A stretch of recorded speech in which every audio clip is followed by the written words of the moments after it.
I was wondering about this in conversation with friends yesterday. How do you offer people something that they don't even know they need? You see, most people, we're hooked on fear. We're hooked on new stimulus. We're hooked on what we're used to. And if you show us something that we're unfamiliar with, different from the shiny new object, and different from the notion of the fear of missing out or FOMO, where you're presented something along the lines of something you already know, where it's like an X factor or something else that you don't have yet, where you're sold something on insecurity or fear.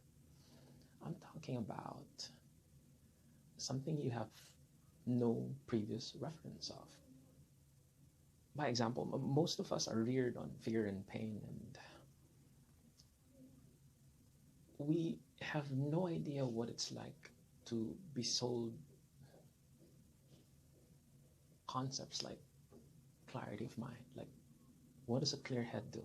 Most of us don't think we know that intellectually, but most of us have no idea what that is. And so to tell us about something like having a clear head, and that enables you to avoid accidents and prevent injuries and function better in the world and just function at your peak best, in flow, in the moment, with all of your mental capacity available to you, that's, even if you're just sharing it, it's a hard share because people have no reference for that. We don't know what that's like. When you offer someone the possibility for peace of mind and a better experience of life, we have no reference for that. We're used to being stressed and sold via the stress mechanism. We're reared on and partially already pre-biased. Let me rephrase that. We're strongly biased towards things which catch our attention, the things we're alerted by, and then we're reared and then socially cultured strongly to respond to things which cause stress, alarm, or fear. That's how news works.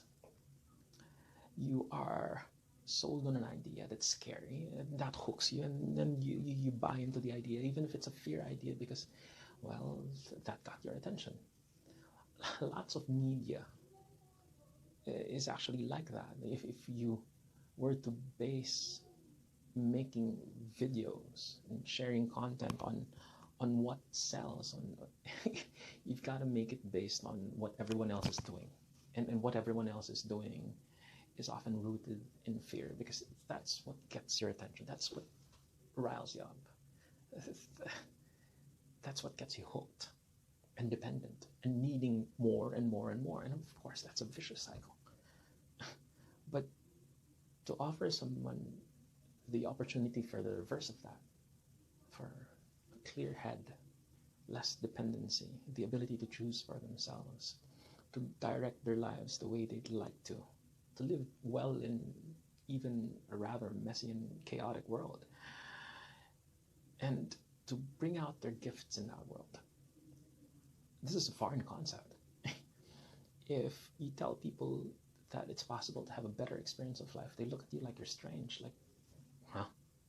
They have no idea what it's like. You ask people, though, if they're fairly stressed, and they'll tell you, no, I'm very stressed.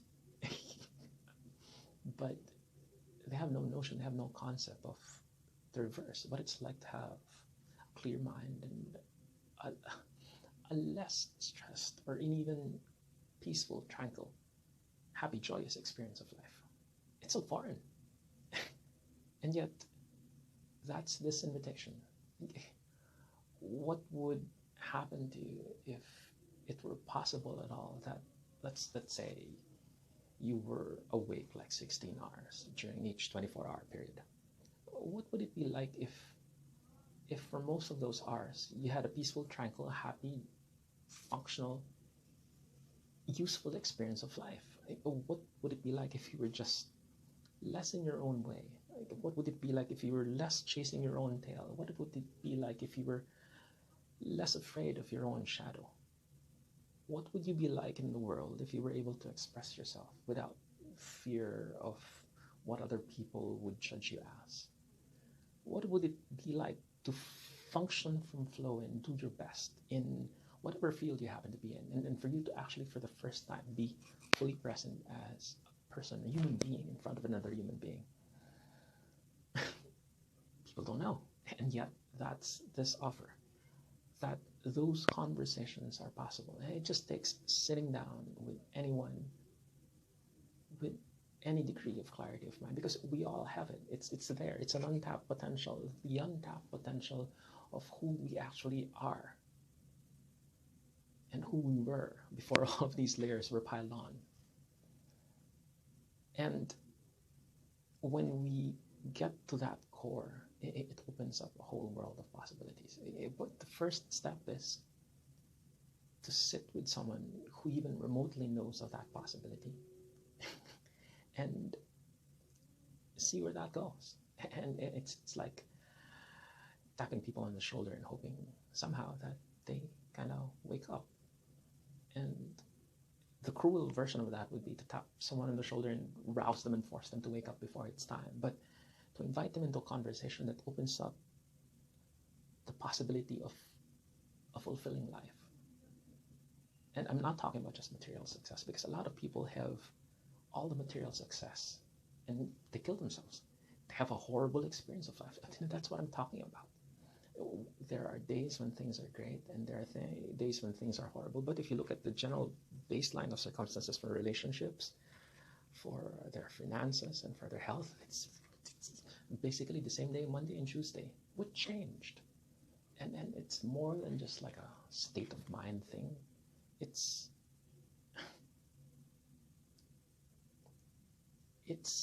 the overarching experience and possibility of moment to moment having a good experience of what's happening, of not even being fixated on just like one emotion and having like a joyous experience throughout the day. It's like having the whole range of emotions and yet not just being okay with that, but actually enjoying it. And to make this conversation even stranger, what I'm pointing at is like how I'm less impressed by the person who stays dry by staying at home than by the person who rushes out straight into the rain and dances. And I think the biggest thing is fear. Fear keeps us from this. Fears that we might not be enough, fears that we're horrible, that we're scathed, that we're broken, that we're not useful, that we're unstable. And my invite is, why not sit with someone who might be able to point you in the direction and show you the possibility of that you're not broken, that you're okay, that there's profound built-in mental health in you, and that your life can unfold in ways that you couldn't possibly expect, and that these ways would be wonderful. So that's my invitation. Sit in a conversation with someone who can lead you to a clear mind and a better, peaceful, joyous experience of life.